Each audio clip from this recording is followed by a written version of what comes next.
The moment the camera became portable, a new world opened for the photographer. Distinct from the studio environment, able to capture the world outside, in essence, street photography was born. Photographers began to document society, capture ironies, poke fun, and depict contrasts through the subjective nature of photography. The collective attention deficit disorder, demonstrated by 10-word tweets, irrelevant Facebook status updates, and 5-second news bites from corporate news stations, has never been more at play.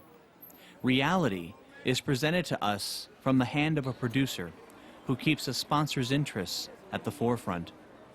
This is the antithesis of street photography. Life is not scripted. Life does not exist only on a flat panel LCD, nor in a weekly tabloid. Life is right outside your front door, the domain of the street photographer. Like a walking sleep, most, when they leave their home, whether in a sprawling metropolis, the city center, or a seemingly bucolic suburb, are blind to life's moments happening around them.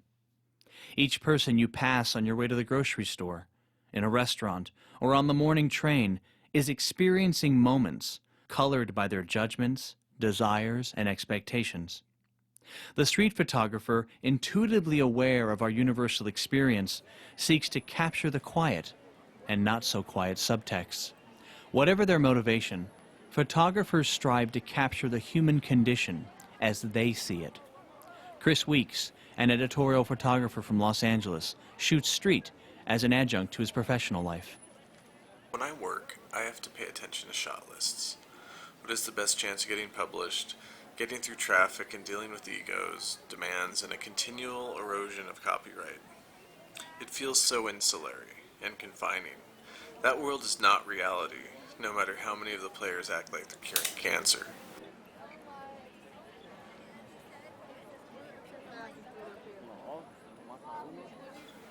Going for a simple walk with no agenda except to walk and look and see is what I do to relax. I look at it as my reward.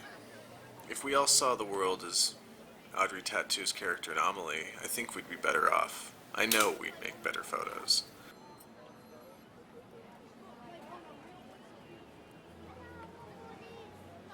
When I'm just walking in the street or sitting in a cafe, I'm watching and observing, forgetting what's going on with me.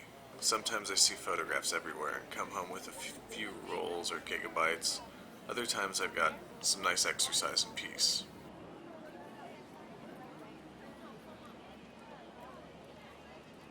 Street photography is like life. You never know what it's going to throw at you or what you're going to get. A photographer who shoots the human condition from passion, separate from those who hope to ride the wave of a fad on Flickr, sees photographs everywhere and is compelled to make photographs from a place deep within themselves, as one who concerns himself with the fruit and not the flower. Severin Koller, an editorial photographer from Vienna, Austria, makes these kinds of photographs for many reasons.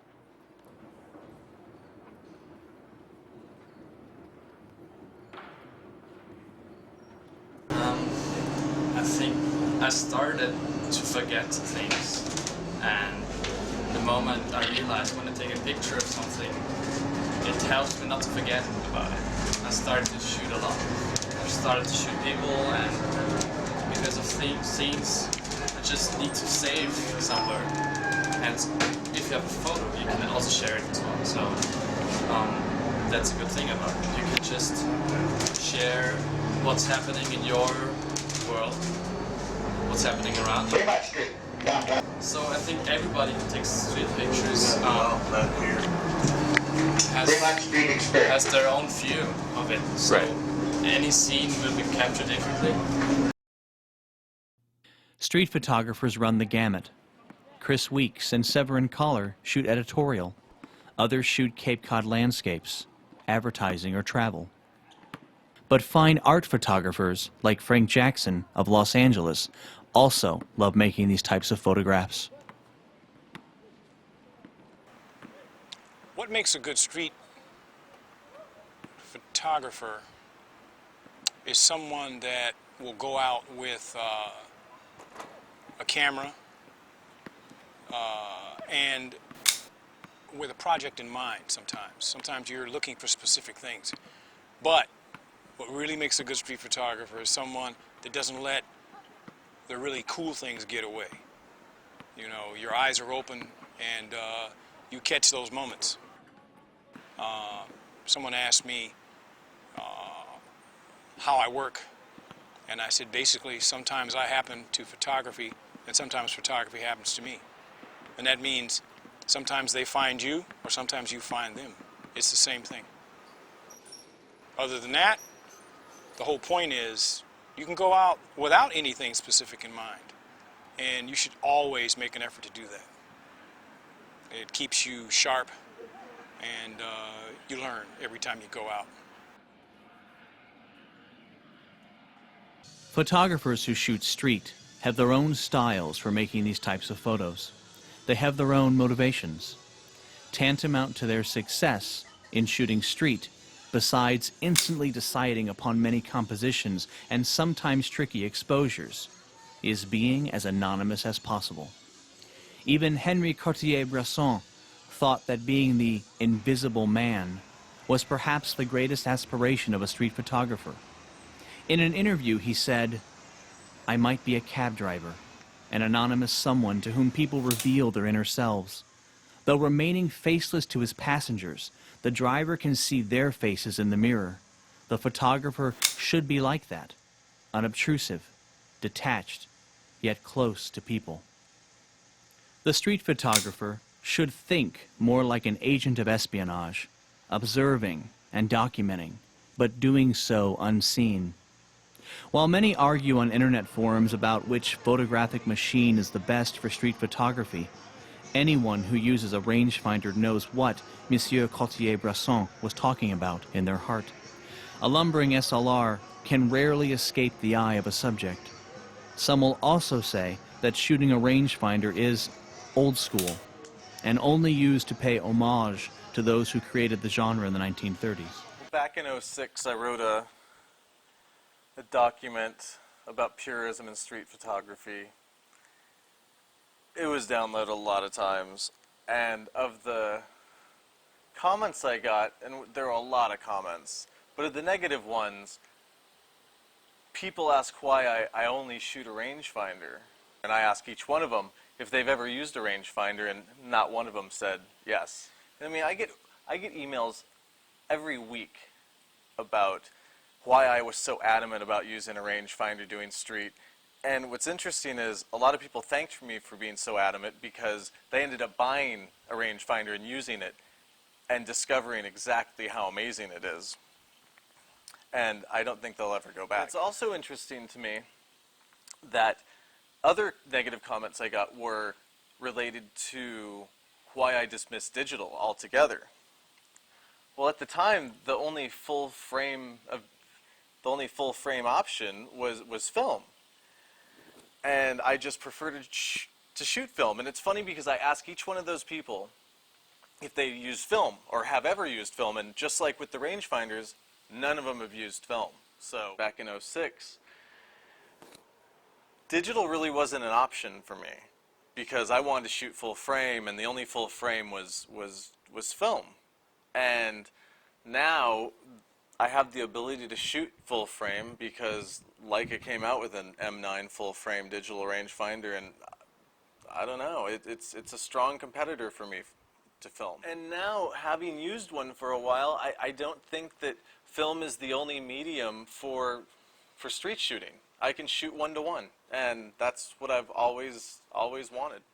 And what's so cool to me now is that I can use a rangefinder body to replace my heavier Canon body, and it melds into my workflow even for work.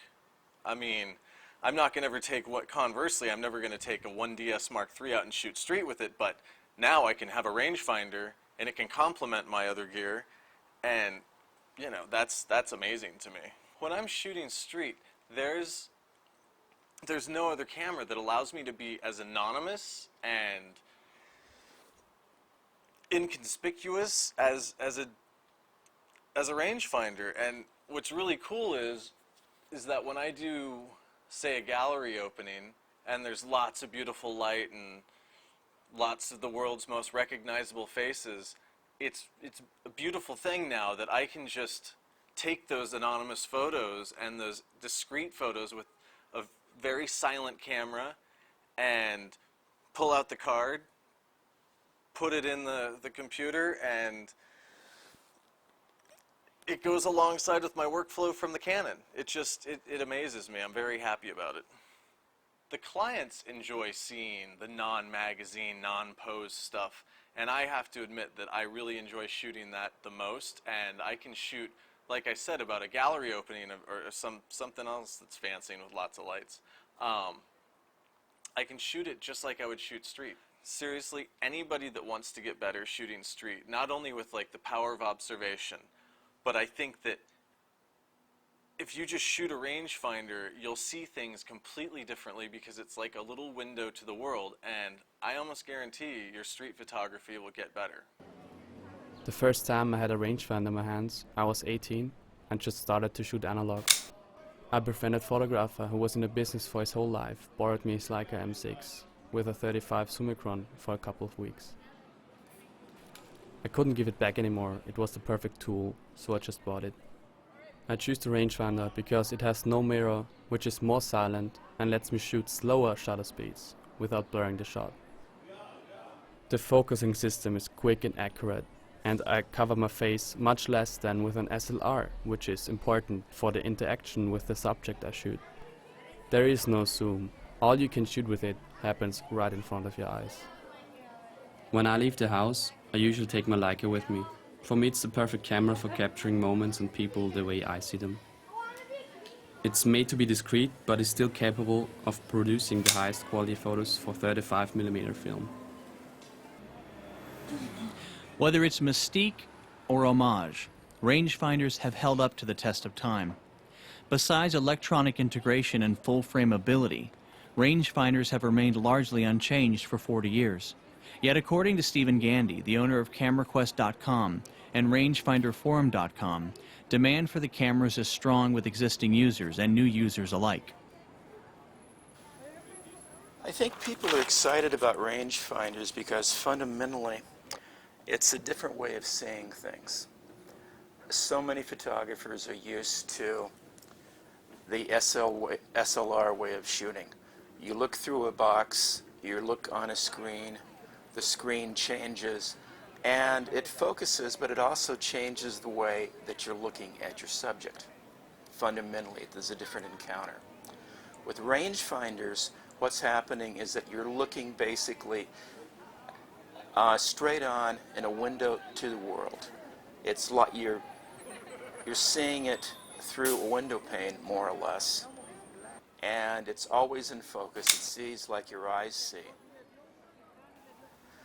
Rangefinder photography is fundamentally simpler to operate, so the photographer is more engaged to the subject and is more involved in the subject, both visually and also mentally, because they're not constantly doing the ins and out of what is the camera doing, because you know what the camera's doing. It's so much easier to control.